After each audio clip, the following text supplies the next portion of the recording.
Hello and welcome to the Footballco Business Podcast. I'm your host Alex Manby, and today I'm talking to Kei Koyama, Head of International Relations for J-League, where he's responsible for growing the competition's brand globally.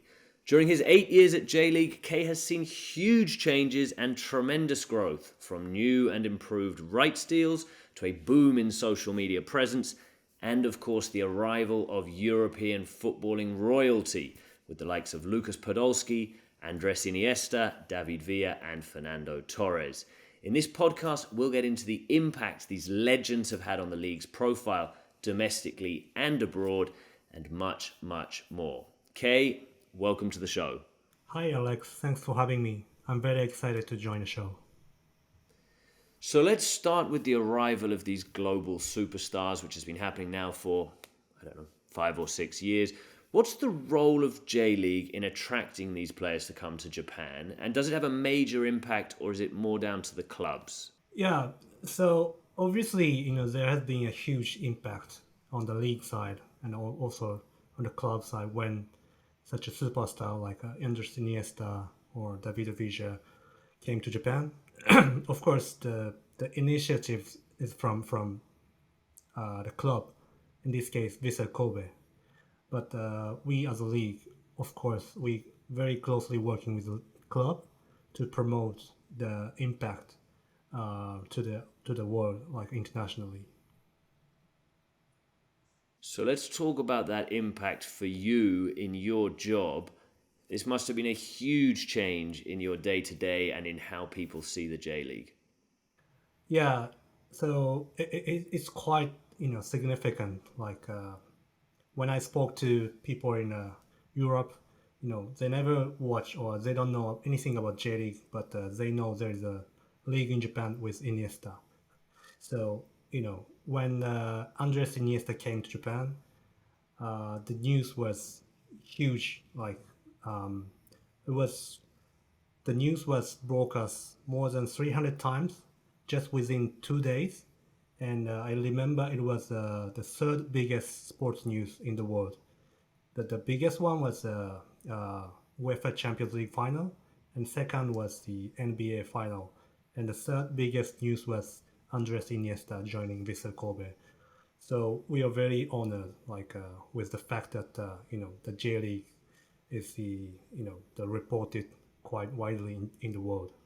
I can imagine. I remember exactly where I was when I heard the news, and I'm ashamed to say the first thing I did was Google Vissel Kobe to learn a bit more. But I suppose that's not a bad reaction, because my example, I'm sure, is pretty common, of people deciding, right, this is the blossoming of awareness and I'm going to start learning a little bit about this league. So do you think that arrival of these players has had a bigger impact in Japan or in Europe or globally? It's obviously huge in Japan also, because even general news, not only the sports news, but in general TV show reported the arrival of such superstars in Japan. But because I'm looking after internationalization of the league, I see more impact on international level. So as I said, because of Iniesta, a lot of people outside of Japan got to know about the J League. So this is a very big first step for the league. We're talking about Iniesta. Of course, there are other players as well who have come over, perhaps not quite of the magnitude of Iniesta. Was there anything special about the Iniesta signing which meant there was such big impact, or was it just about the profile of the player? It's obviously this case Vissel Kobe and its parent company Rakuten kind of invested a lot. And it's not just as a player, but it's like a big project for all of them, like Rakuten, Vissel Kobe, and also player like Andrés Iniesta. So I would say this is not just a player transfer. It's obviously more than that, and it's obviously very beneficial for the league in terms of how we can grow the audience or fans outside of Japan, even in Europe.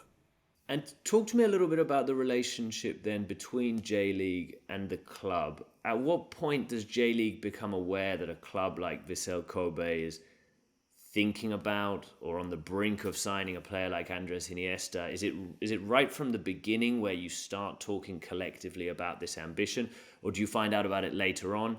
And how is the work between the two sides to make sure that you maximize the benefits that a player of his quality coming can bring? Actually, we didn't know anything about the deal until the announce is made. But once the announce is made, obviously we are very happy to help the club to maximize this, the momentum exposure worldwide, because in many cases, the club doesn't have enough human resources or resources to, the kind of increase the exposure outside Japan. So the league ourselves are, closely working with the club and try to maximize the exposure, globally. So, Kate, take me into the boardroom, be it the boardroom at Vissel Kobe or the boardroom at J League, when people start talking about the possibility of Iniesta arriving or the possibility of Torres or Vio Podolski or whoever it might be. And what I'm interested in knowing, and I know that you come from it personally from one side, but I'm sure the two sides are discussed. I'm interested in knowing the balance between the on-pitch benefits that a player like that will bring, chances of winning trophies, improving the quality of the league, improving the quality of players around them, bringing over sophisticated professional training methods, etc., versus the off-pitch benefits. I'm thinking about the marketing, the visibility of the league, the visibility of the club. So in the boardroom, is one side given more weight than the other? What's the real reason why these players are being brought over? I think there are many aspects of the benefit that those players could bring to us. Of course, on the pitch, because the J League is trying to be one of the higher level in Asia, even trying to catch up the best 5 European leagues. So in order for us to increase the level of the football on the pitch, obviously those superstars from Europe could help a lot. But at the same time, even not football fans in Japan, like casual fans, everyone know about Iniesta or Torres. Even they don't follow J League, in daily life. So it's quite huge impact on off the pitch side. Like when Iniesta came, a lot of people came to the stadium just to watch him. So I don't know how much he's earning really, but obviously the investment is made because of the two factors: on and pitch and off the pitch. Let's talk about the growth that's brought. Can you give us some perspective about just how much J League has grown over recent years? Let's say the 8 years that you've been at J League, again, both domestically and globally.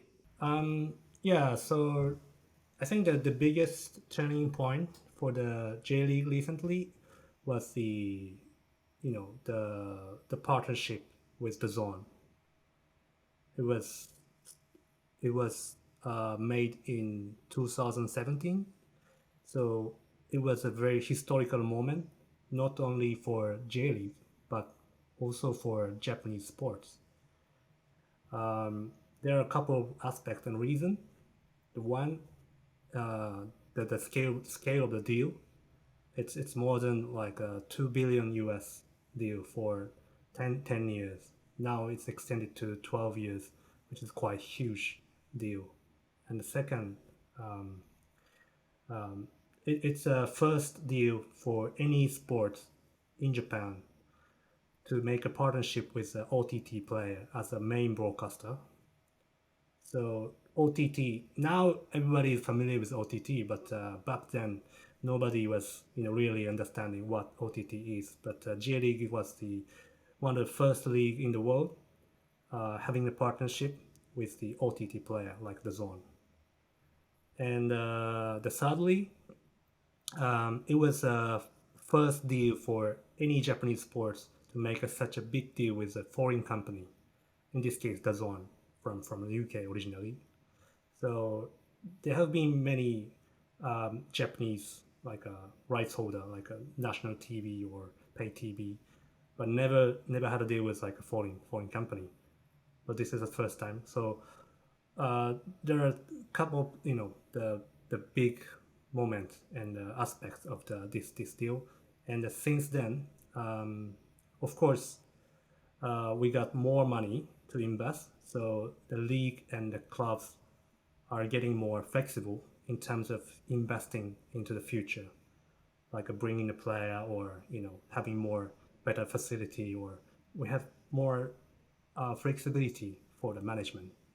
That's very important, and because we now have more room to invest, so we see more future in the international market as well, not only Japan. So now we're trying to penetrate in other market like in Asia, or we're trying to be more like a, I would say, internationalized league in the world. I remember that DAZN deal. I was working at DAZN Group at the time, and in fact, DAZN retains a 30% stake in Footballco to this day. So we were spun off out of DAZN here at Footballco, and I remember that deal. And I remember internally at DAZN, it was all anyone would talk about. It was incredibly exciting. We were in fact Perform Group at the time. DAZN was a part of Perform Group, and it was all anyone could talk about. And there was a real sense of excitement, not necessarily because the J League was the J League, but a sense of excitement, as you say, that this deal was a major domestic deal, which would also be international, and it was it wasn't OTT first, or it wasn't OTT priority. It was solely, exclusively OTT, and I think it opened a lot of people's eyes, probably internally, certainly externally, to the fact that this is a reality and becoming increasingly part of the football landscape. So I remember that being a real kind of boom moment. Okay, you talk about these international markets. You mentioned Asia. What are the key markets for J League as they think about international expansion? Obviously, the Asia is our still key, like Southeast Asia. Their football level is still not that as high as Japan, but the population are growing, and the people love football. So the Southeast Asia is the one of the key area we are looking at. So we bring a lot of talent from there, and then especially from Thailand. There have been huge fans and followers in Thailand watching the J League day by day. That's interesting, because I'm sure different international markets will represent different challenges to you, and I apologize if this is a very Europe-centric point of view. But for me personally, it's difficult, and I think for most people in Europe and probably in the Americas as well, it's difficult to watch a 90-minute match of J League because of time zone issues and so on. And so, whereas in Southeast Asia, that's probably not the case. So do you have different strategies for this target market or target region of Southeast Asia, which you talk about, and then elsewhere, like Europe and the Americas? Yeah, so the Europe is not our key target in terms of the revenue generating, but it is very important for us to be more presence in Europe, because it's the center of football in the world, and yeah, we put in more and more effort on our social media strategy. So like 3 years ago, we only have 150 million annual reach across all the platform of all our social media. But last year we have more than 700 million reach across all the platform, and mainly from like not mainly, but I would say the decent portion is from English-speaking country, like from Europe, the US, or even from Australia. So I see, the J League is growing its presence not only in Asia, but in Europe or rest of the world. Right, and I mean, correct me if I'm wrong, but I'm assuming that a large part of that increased reach is coming from social media. Right? I said I didn't. I probably wouldn't watch a 90-minute game of J League football, or certainly not regularly because time zones are prohibitive and etc. etc. But I see J League fairly frequently on social media now. I see, and a lot of that is linking back to these European superstars arriving there, and I'll see a goal or an assist by Iniesta or whatever it might be. But am I right in assuming that that jump from 150 to 700 million global reach is largely down to consumption on social? Yes, yes, it's all from social media. So it's part of our Yeah. strategy. Yeah, as you mentioned. Which platforms work best?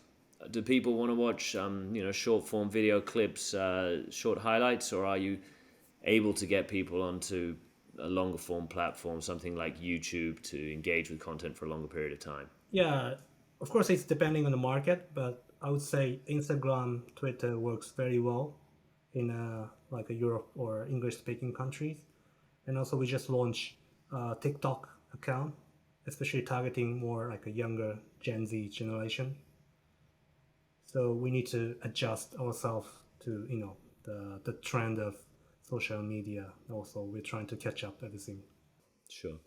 Kei, you mentioned earlier comparison with other leagues. You talked about the top 5 leagues. When you and when the J League as a whole are thinking about your position in the global football ecosystem, which are the leagues which you most frequently compare yourselves to? So actually, the J League has set like a long-term vision, which is called J League 2030 vision. In that vision, we are trying to be the best league in terms of the player development, because we have produced a lot of good talents and exported to Europe, like higher level leagues. So we want to encourage more. We want to export more player, but at the same time, in order for us to increase the level of the football here, we need to bring more international talent as well, so that we can have more circulation of the players. So we just expanded the players quota for the league. So we are encouraging our clubs to acquire more good international player. It doesn't have to be like a superstar like Andrés Iniesta or David Villa, but we should have more like an international player and the diversity. We can get more diversity in terms of the players playing the J League. Okay, so I've got a question for you, Kei. Would you rather see a big global superstar come over from Europe in the summer transfer window and play in the J League and sign a 2-year contract, someone in their mid-30s, let's say, and you already know the impact that would have? Or would you rather have a young player from the J League who's had a couple of great seasons and is now, I don't know, early 20s, head over to one of the real European giants and make a big impact, breaking into their first 11, regularly playing Champions League football? What for you of those two options would be better for the J League's brand, for the J League's image? It's a difficult question. I would say both. Both are very important. Of course, bringing like superstar like Andres Iniesta, it's very it's a huge impact, but it's not easy to bring another Iniesta. But again, we should keep bringing international talents to the league, and also, as I said, J League is center of development of the player. So we're committed to produce more talent and export to the higher level in Europe, because that's the driver for our development as a football nation, of Japan. Yeah, and there are certainly already plenty of examples of that happening, right? 3 Japanese players at Celtic. You've got Tomiyasu having a fantastic season at Arsenal. Of course, Kubo in Spain, remains a bright hope.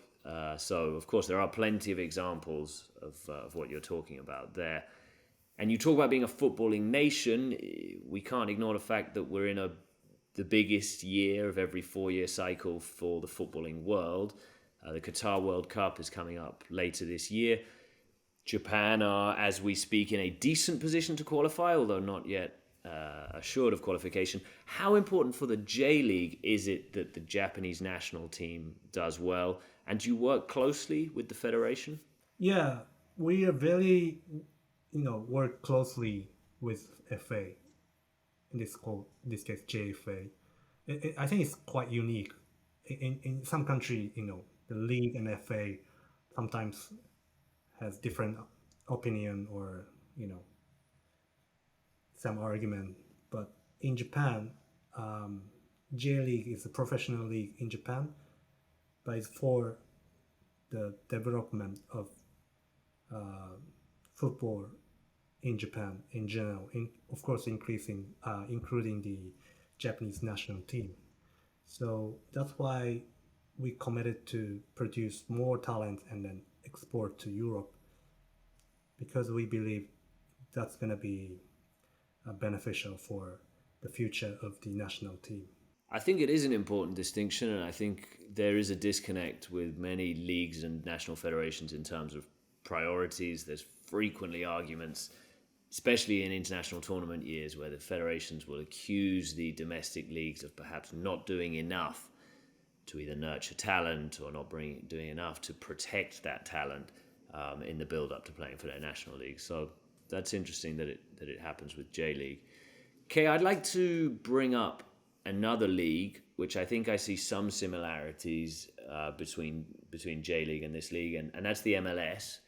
And I wonder if you're the same opinion, because when I see the J League and what you're talking about, and I think about the MLS, I see certain similarities. Number one, this desire to bring through and nurture young talent, to provide a platform whereby they can grow, they can become quality players, they can be exported to major European leagues, they can ultimately represent their country and increase the chances of the national team performing well on that stage. There's also the angle of bringing in legends from Europe, which raises the profile of the game, which increases visibility both domestically and abroad. And perhaps a final thing that I see there is that football's not necessarily the king of all sport in both Japan and the US. I saw one study which said only 25% of Japanese people say football is their favorite sport. Obviously in the US it's been a rapid growth, but a long-term struggle to try to compete with some of those leagues. Would you agree with that? Do you think that is the MLS a league that you look at, and would you agree there are similarities? Yeah, I agree that there are a couple of similarities between the two leagues in terms of the size of the league, or like you mentioned, producing young talent and also bringing international talent to the league. Yeah, I see a lot of similarity, but it doesn't mean like we are kind of the benchmarking MLS or anything. We're just trying to be,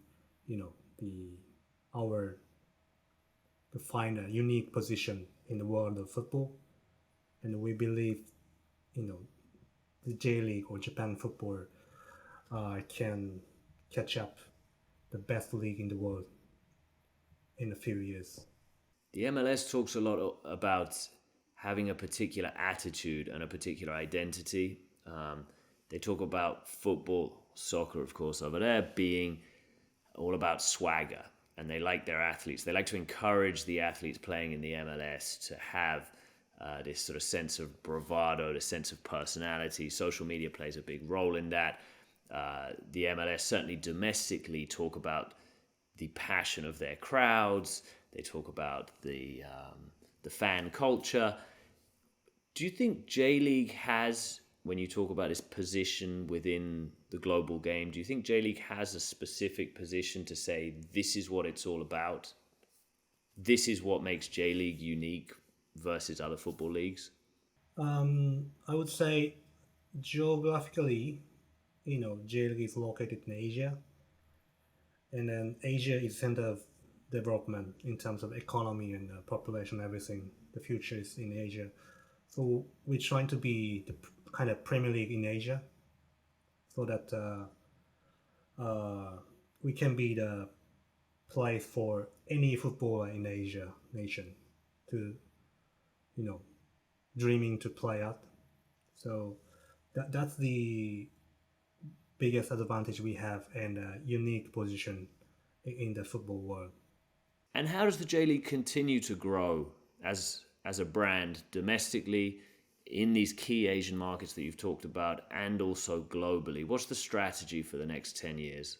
So in order for us to grow more internationally, I would say, like I mentioned, the Asia is still our key territory. So we stick with our Asian strategy to be like a Premier League in Asia. We keep bringing top talent from Southeast Asia or football nation in Asia. That's the first things. But at the same time, like I said, in order for us to keep our league standard as high as possible, we need to be more accessible and visible in Europe as well. Because if J League is getting more visible and get more awareness in Europe, I think there will be more players or coaches in Europe get to know about J League. They might be interested in J League and coming over to in Japan. I think that's also important.